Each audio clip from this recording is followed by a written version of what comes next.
Une douce nuit d'Halloween. Une jeune fille marchait seule devant quelques allées de maisons, habillée en princesse. Elle sonnait à la porte de chaque résidence et criait joyeusement « Des bonbons ou un sort !» Normalement, tout le monde lui offrait quelques confiseries pour lui faire plaisir, mais l'enfant ne devait pas aller plus loin. Elle était jeune et ne pouvait que sonner aux maisons qui étaient dans sa rue. Arrivée à la dernière maison, elle regardait dans son petit sac qui représentait une citrouille. La chasse avait été bonne. Elle fixa sa maison tout au bout de la rue. Oh, après tout, une ou deux maisons de plus, ça n'allait pas lui faire de mal.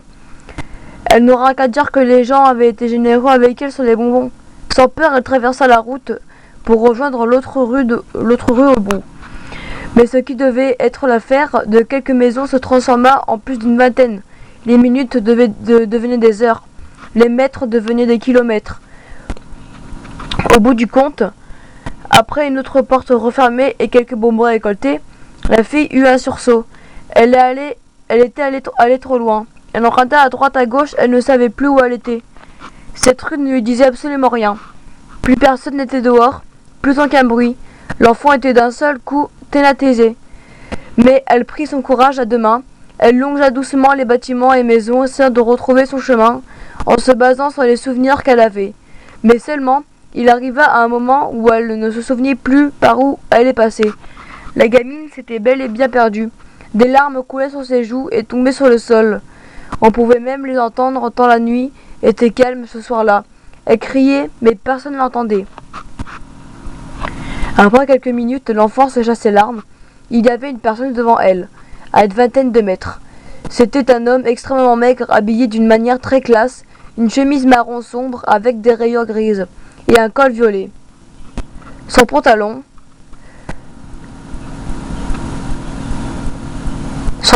était assorti avec le haut, mais ce qui surprit la fille était le fait que l'étrange tête de l'homme était cachée.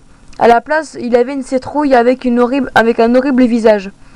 La petite fille regarda cet étrange personnage pendant de longues secondes, quand il sortit lentement de sa chemise un couteau ensanglanté et caressa doucement la lame avec ses dents. La fille écarquilla les yeux avant de reculer sans quitter l'homme du regard.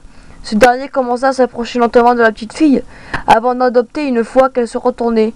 Elle voyait l'homme qui la poursuivait en courant, de plus en plus vite. Des larmes coulaient sur les joues de la petite fille. La course-poursuite dura quelques minutes, au bout duquel l'enfant s'arrêta net. Un cul-de-sac lui barrait la route. En se retournant, elle vit l'homme était devant elle, tenant toujours son couteau, et s'avançait doucement. En reculant, la fille percuta le mur. C'en était terminé. L'homme courut très brusquement vers la petite fille et lui enfonça son couteau dans le ventre. Ce fut la dernière fois qu'on vit l'enfant. Prenez garde le soir d'Halloween à ne pas vous battre dans les rues.